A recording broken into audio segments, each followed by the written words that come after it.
Nisala held her daughter close as she, along with a large group of other Frin refugees, was being escorted to a landing pad. The Korath had appeared as if out of nowhere, and the attack was just as sudden. Isolated battles were already being fought across the system, as the desperately scrambling defense forces struggled against this mysterious new foe. At the same time, countless ships were coming and going in a desperate effort to evacuate as many civilians as possible. The past few cycles have felt like an eternity, but it was finally their turn to be evacuated. They were escorted through a door, and before them stood a large ship, its insignia unfamiliar to Nisala. The name of the ship, however, made it immediately clear who would be evacuating them: TFS Ishtar. The appearance of the Terran Federation 1 year ago had made a strong impression across the galaxy, largely due to the actions of the human explorer during First Contact. His heroism, defying protocol to defend an alien research station under pirate attack, was still spoken of with reverence and controversy alike. That act of courage had earned humanity many friends, but also a reputation for unpredictability. To many Frin, the latter loomed larger. Despite their culture of understanding and interconnectedness, the Frinthea found humans deeply unsettling. The ferocity of their first contact with the galaxy was a sharp contrast to the Frin philosophy of thread walking, where conflict was resolved through balance and mediation, not violence. The stark physicality of humans only added to their unease, their towering forms and confident movements exuding an aura of power that felt antithetical to the gentle cadence of Frin life. Nisala struggled to climb the steps leading into the ship. The exhaustion of the past few cycles weighed heavily on her, as did the few belongings she had managed to pack for herself and her daughter. Suddenly, the weight of her bags disappeared. "Let me help you with that," a deep voice said. She looked up to see a face she had first seen on a news broadcast about a year ago: Elliot Kane. With the weight of the bags gone, Nisala swiftly made her way up the steps and into the ship.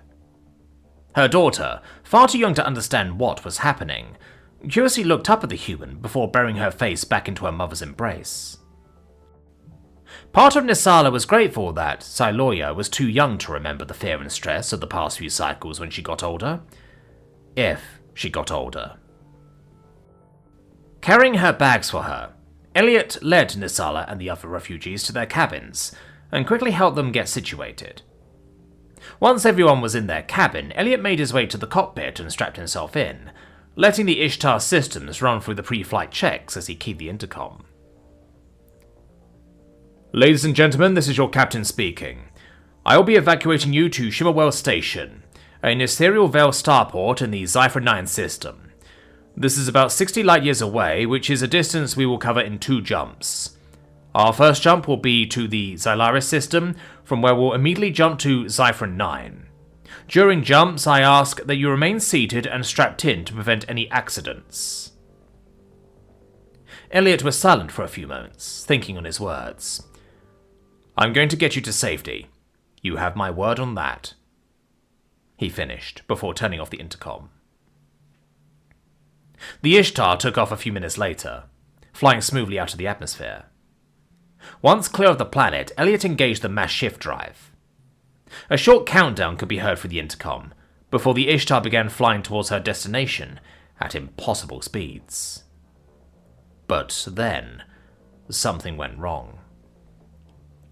The smooth journey between star systems was interrupted as the Ishtar shook violently, as though something had gripped the ship from all sides. The MSD struggled and failed, shutting down to prevent a catastrophic detonation, and the stars outside the viewport flickered as the ship was pulled out of the jump. The forces the Ishtar was suddenly subjected to threw her into a spin, which Elliot struggled to correct. 3 Korath vessels emerged from the dark expanse, techno-organic hulls gleaming with malice. They had been intercepted, and were now out in deep space, light-years from the nearest star. Elliot immediately deployed the Ishtar's weapons as he began evasive maneuvers. One of the consoles chimed a warning. Missiles were homing in on them.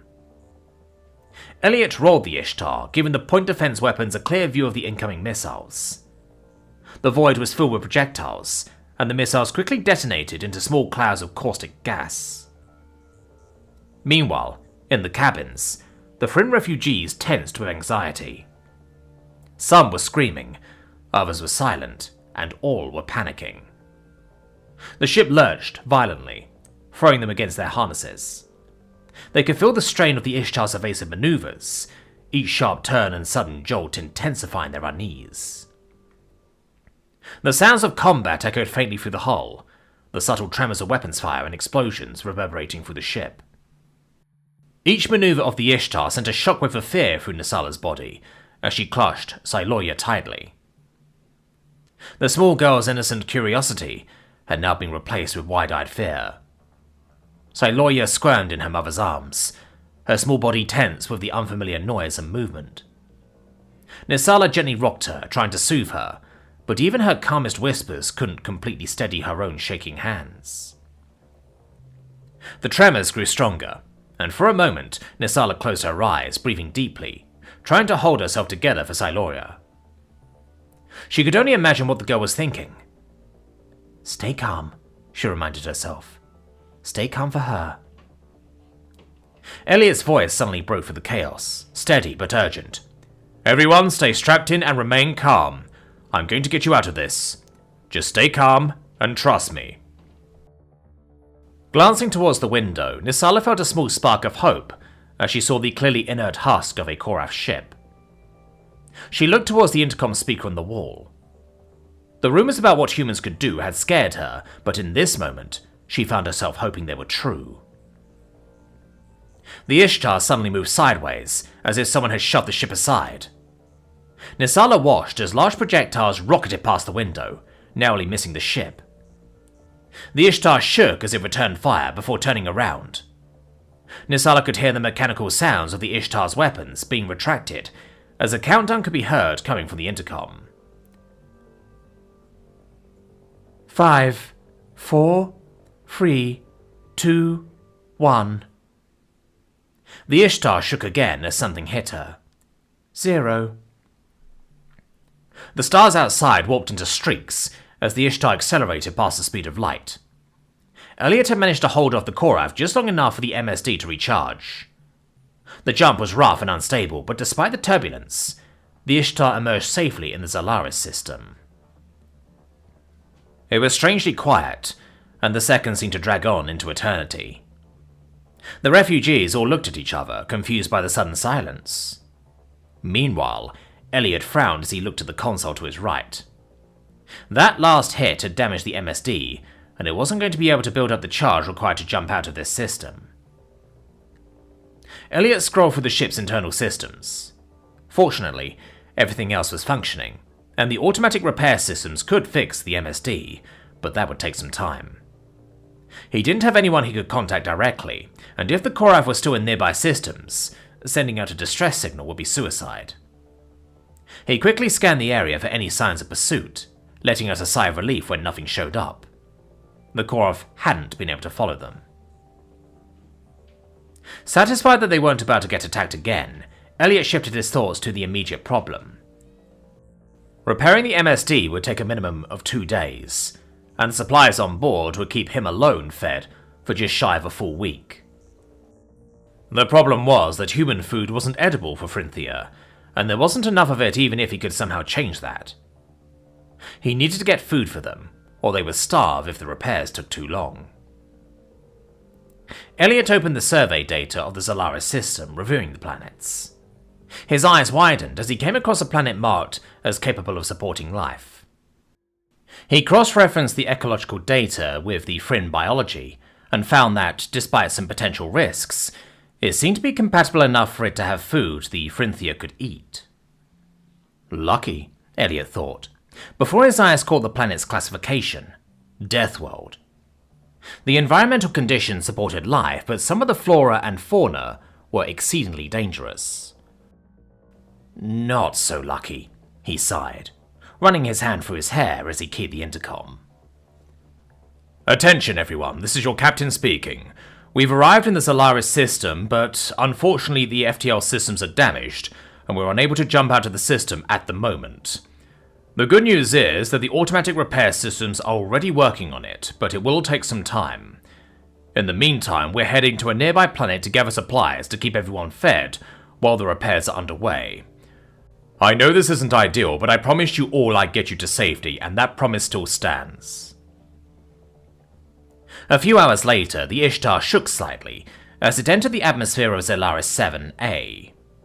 The atmospheric thrusters kicked in, and the ship soared through the air as Elliot surveyed the ground for a safe place to land. He smiled when he spotted a clearing that seemed to give a clear line of sight in every direction, ideal for both safety and visibility. He instructed the autopilot to land there. The ship touched down with a soft thud, and Elliot immediately unstrapped himself. He rose from his seat, checking on his passengers and offering reassurance and answers to the questions that inevitably cropped up. The tension in the air was palpable, but he did his best to keep things calm. After checking on every cabin, he returned to the cockpit and plugged his suit into the ship's systems, quickly pulling up the ecological data again. He highlighted the plants and resources that would be suitable for the Frinthia, and transferred the data into his suit. Once everything was in order, Elliot put his environmental gear over his flight suit and grabbed his rifle, ready to head out. He needed to gather food and supplies. The ship's automatic defense systems would be able to keep the refugees on board safe while he was gone. Inside the cabin, Nisala gently rocked Siloria to sleep, humming a quiet tune. The girl was finally resting, her breath even and soft. Nisala laid her daughter down carefully, tucking her into the blanket, before walking toward the window. She gazed out at the alien landscape beyond the clearing, her attention captivated by the vibrant, otherworldly hues of the towering flora and the delicate, almost hypnotic movements of creatures flitting between the trees. Her breath hissed as a fearsome creature emerged from the tree line, its massive form advancing toward the Ishtar. Panic began to bubble within her, but before it could take hold, one of the ship's point defense weapons fired, the projectile striking near the creature's claws and sending it scurrying back into the shadows. As Nisala leaned her forehead against the cool glass, a flicker of hope tugged at her. The future still seemed unclear, but in this moment they were safe. Elliot's promise rang in her ears. He had pledged to protect them, and so far he had kept that promise. The weight of their circumstances still lingered, but it felt a little lighter now. For the first time in cycles, she could breathe, if only for a moment. Hours later, the sound of the Ishtar's airlock opening broke the quiet of the ship. Nisala's heart skipped, tension rising in her chest, before she reminded herself it was only Elliot returning. Siloria stirred slightly in her sleep, but remained settled. Nisala stood carefully, slipping out into the corridor. She watched as Elliot came in, his suit battered and dirty, his face strained with exhaustion, but still holding that steady resolve. He carried a large, bulging bag that looked heavy, even for someone of his build. Elliot dropped the bag on the floor with a soft thud, removing his helmet and running a hand through his damp hair. "I'm back," he said, his voice calm but tinged with fatigue. "I brought enough food to keep everyone fed for a while. Everything should be safe to eat." As the refugees gathered around the bag, curiosity and hunger pulling them in, Nisala's eyes followed Elliot closely. There was something off in the way he moved, a subtle shift in his posture that made her watch him more intently. When he turned, he deliberately angled his body to keep his left side away from the group, not hiding it completely, but turning slightly, as though avoiding being noticed. "I need to take care of something else for now," Elliot continued, his voice steady but the words clipped. "You should be able to handle the cooking yourselves. The datapad has all the information we have on all the fruit and vegetables in the bag." Tarlin, an older Frin male who had taken a leadership role, took the datapad and nodded. "Well managed, thank you." Elliot gave a small, tight smile, then turned to leave. Nisala's gaze lingered on him as he walked away, still keeping his left side hidden. A small thread of concern tugged at her mind. He's hiding something. Elliot disappeared down a corridor, and a few minutes later, Nisala excused herself and followed. Everything that happened since the Korf attack had sharpened her instincts, and she felt that familiar, gnawing sense that something was wrong, though she didn't know exactly what it was. She only knew she needed to find out.